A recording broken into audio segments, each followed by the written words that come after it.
Российская Федерация – многонациональное государство. Именно сплоченной России удавалось преодолевать тяжелейшие периоды своей истории, демонстрируя свою мощь через единство народов огромной страны. Несмотря на порой трагические события в истории, именно в многонациональном окрасе России заключается ее особенность, сила и красота. К сожалению, за последнюю четверть века в России наблюдается активизация тех, кому невыгодна дружба и взаимопонимание между народами огромной страны. Националисты-провокаторы, среди которых есть представители средств массовых информаций, политики и националистических организаций, в последнее время не стесняются высказывать свои расистские и явно подпитанные извне лозунги.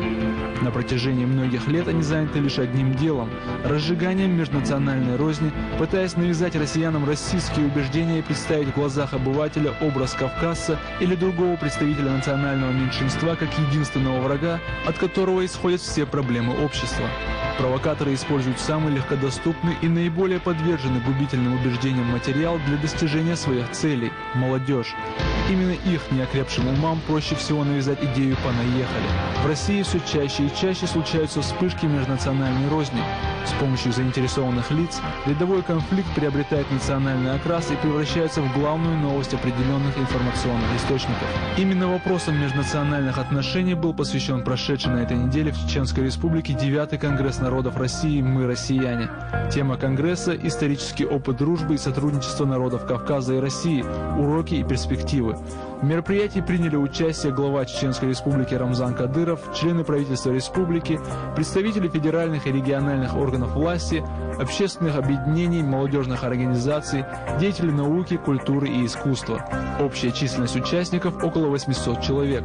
Среди них председатель Совета Ассамблеи народов России Рамазан Абдулатипов, председатель парламента Чеченской Республики Дукваха Абдурахманов, заведующий кафедрой Российской академии государственной службы при президенте Российской Федерации Вячеслав Михайлов, председатель правления Союза писателей России Валерий Ганичев, директор Московского представительства Всемирного конгресса народов Грузии Сандра Ковсадзе, председатель комитета по делам национальности Государственной Думы Российской Федерации Валентин Купцов. Также в ходе мероприятия к участникам Конгресса прозвучало приветственное слово от председателя Совета Федерации Сергея Миронова и председателя Государственной Думы России Бориса Грызлова. Выступая перед участниками Конгресса, глава Чеченской Республики Рамзан Кадыров отметил, что в день проведения Конгресса исполняется 67 лет со дня депортации чеченского народа в Сибирь и Казахстан.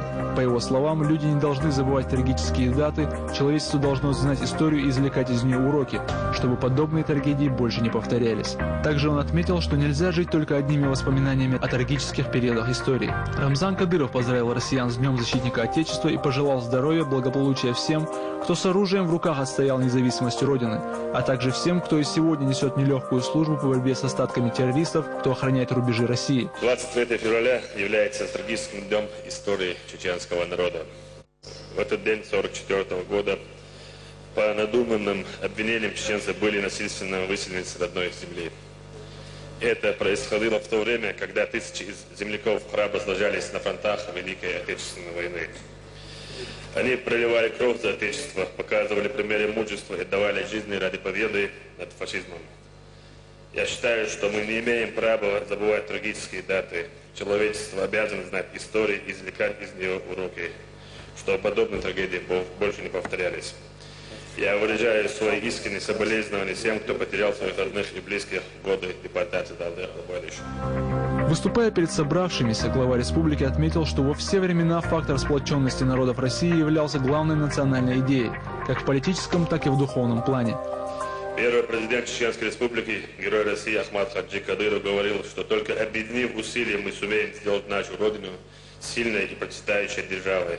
В этом заключается залог сильного государства. Эти слова для нас святы. Мы твердо следуем этим курсам. Цену единства и сплоченности, как никто другой, знает многонациональный народ Чеченской Республики. Мы все помним трагические 90-е годы и начало 2000-х, когда на этой земле царили хаос, безвластие, беззаконие, а народ жил в страхе и бедствовал. Это продолжалось до тех пор, пока наш народ во главе с Ахмад Хаджим Кадыровым не стал единым фронтом против международного терроризма. Сегодня мы видим возродившуюся республику. Мы не только избавились от следов войны, но и занимаем ведущие места в спорте, культуре, образовании. И самое главное, заложен тот фундамент, на котором можно строить прочное будущее нашей республики, будущее на долгие годы и на столетия. Я уверен, что сегодняшний форум станет импульсом к дальнейшему укреплению единства многонационального народа России. Собравшиеся были едины в том, что от сплоченности народов России зависит и решение задач, поставленных перед государством, и что национальная политика является важной темой сегодняшних дней. Рамазан Абдулатипов отметил, что на Конгрессе собрались люди, чтобы обратиться к руководству страны и народам России о том, что дальше по этому пути идти нельзя. По его словам, необходимо утверждать единство своего Отечества, равноправие и равнодостоинство каждого народа, каждой культуры, и вот тогда россияне будут единой нацией, жизнеспособным народом, который обеспечит возрождение своего Отечества. Слава Аллаху, что мы имеем возможность сегодня действительно принимать здесь в Грозном Конгресс народов России. То, что вы, благодаря великой деятельности Владимира Владимировича Путина, Ахмад Хаджи Кадирова, Рамзан Кадирова, всего народа нашей России, прежде всего чеченского народа, вы обустроили и обустраиваете свой дом. И тем самым вы показываете великий пример, как надо жить по-государственному, по-человеческому в своем родном доме. И очень важно, что мы встречаемся здесь, чтобы собрать столько народов, представителей скольких народов, и руководителю Чечни, и чеченскому народу требовалось огромное мужество. Именно в этот день, 23 февраля, они даже отложили свое горе.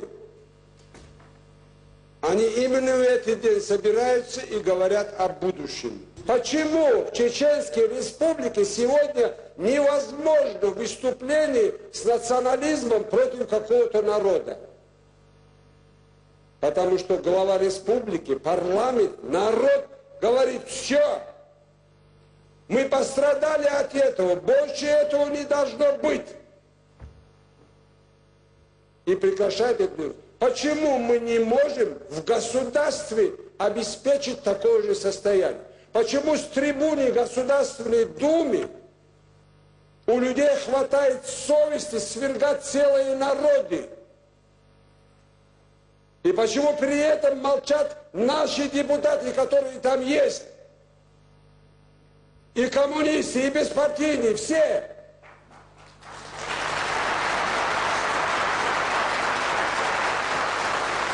Почему у Рамзана Кадирова хватает мудрости и мужества сказать: вот мы утверждаем концепцию национальной политики?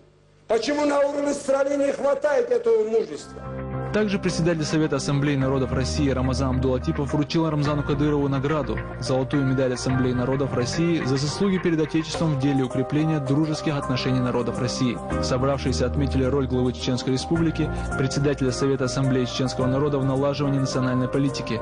Была отмечена его эффективная работа по национальному единению народов Республики. По итогам Конгресса была принята резолюция, в которой отражены те или иные предложения участников Конгресса. Кроме того, в рамках работы Конгресса были подписаны соглашения между региональными представителями Ассамблеи по налаживанию культурных, межнациональных и межэтнических отношений. Трудно переоценить значимость подобных мероприятий. Конгресс собрал большое количество людей из разных сфер и направлений, заряженных единой целью – способствовать объединению народов страны и тем самым укреплять государство, не давая врагам России вносить смуту в межнациональные отношения и сталкивать лбами людей, которые еще вчера не обращали внимания на национальную принадлежность соседа. К счастью, в России достаточно людей, чье сознание не подвластно шовинистской политике псевдопатриотов.